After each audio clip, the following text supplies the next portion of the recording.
Let's talk about T. Higgins here a little bit. He's not there, hasn't signed the franchise tag. We all know that he's a stud. He knows he's a stud. There's a lot of teams that would be loving to have him on their roster right now, pay him as a number one guy. But I think he even acknowledges the situation that's going on around him contract-wise. Him not being there, big deal. How are you guys viewing it in Cincinnati right now with T?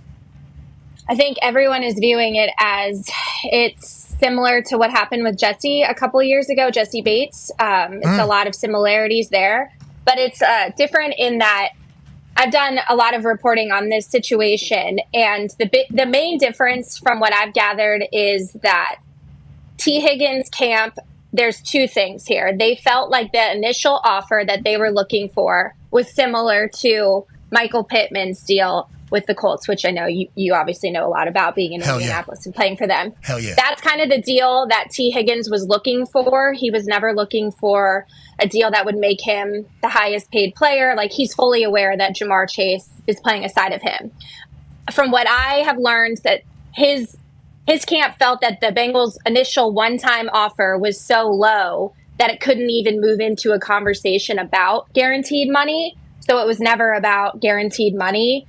And then they never tried again. So both sides never tried again because the initial offer was so low.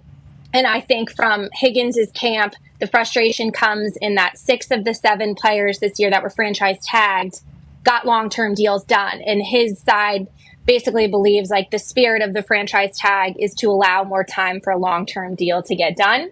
But from the Bengals side, I mean, they got to pay Jamar Chase. So, you know, you can see both sides here, right? Like, the Bengals have a lot of people they need to pay. I'm sure they'd love to be able to keep T. Higgins. But from his side, from the player's side, the franchise tag kind of sucks. But it doesn't really suck that bad when you're going to get $22 million guaranteed. So I do think he will report at some point during training camp. I don't anticipate him being in Cincinnati at all this offseason. And I think it'll be kind of similar to what you saw with Jesse Bates, where maybe one of those final weeks of the preseason, he'll show up. But the thing to watch here is he has had some soft tissue injuries in the past. So you wonder how long would he want to be away, you know, to make sure he's ready for week 1. Got it. I'll be excited to hear where he's at, who he's training with. I assume there'll be videos that'll come out of him doing something absurd on a field somewhere. That is 2024 in this whole thing. $22 million guaranteed is obviously fantastic. I think Michael Pittman got like $27.4 million, I think, in that department, which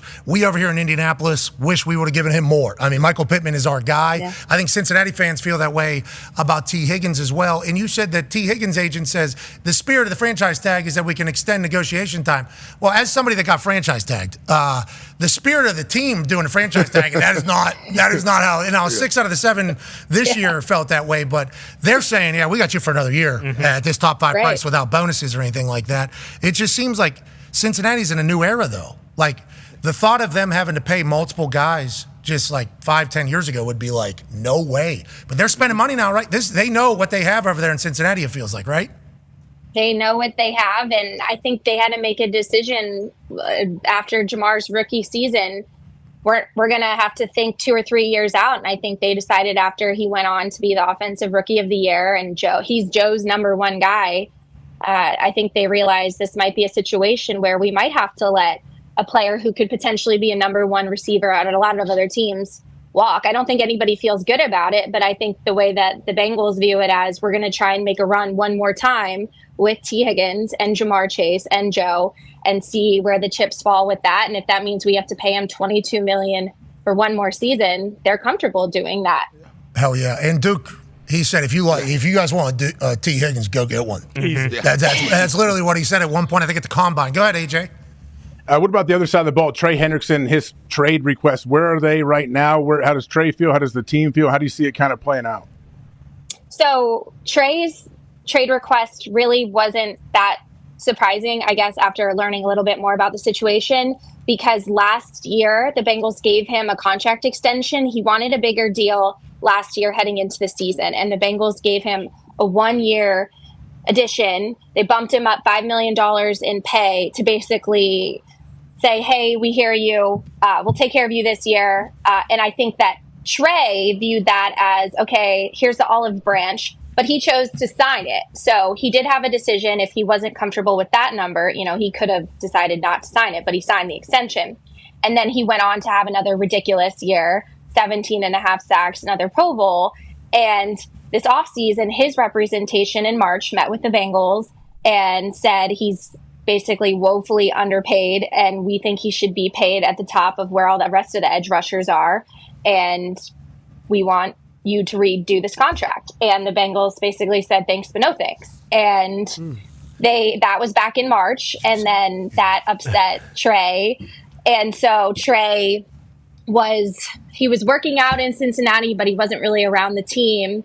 And then right before the draft, he wanted to put feelers out to other teams, and that's why he requested a trade, because he was hoping that maybe Cincinnati might get an offer that they couldn't refuse. But at the end of the day, kind of similar to what I was just saying about T, the Bengals aren't a better team if they don't have Trey Hendrickson. So again, like, the Bengals hold all the leverage here, but it goes back to Trey basically saying, I'm underpaid and I want to be valued more in the Bengals right now. It's success problems. Your contract is what it is. It's success problems that you have, and every team is hoping to have these. And obviously, that's why what the Patriots were able to do for so long is so impressive, because this happens. And they say, like, when you win, there's enough to go around, but it's not necessarily always here. You know, like, it'll be somewhere else. If they continue to win, which I think everybody in Cincinnati is expecting and hoping, especially with that quarterback, this is going to continue to happen. And Duke Tobin's just saying, did you sign it? You did sign that deal. Sweet. All right, it's one more year. You can either do what you got to do, you know, because in the modern era, it seems like let's keep people happy. But over there, they still got some old school Cincinnati Bengals in it.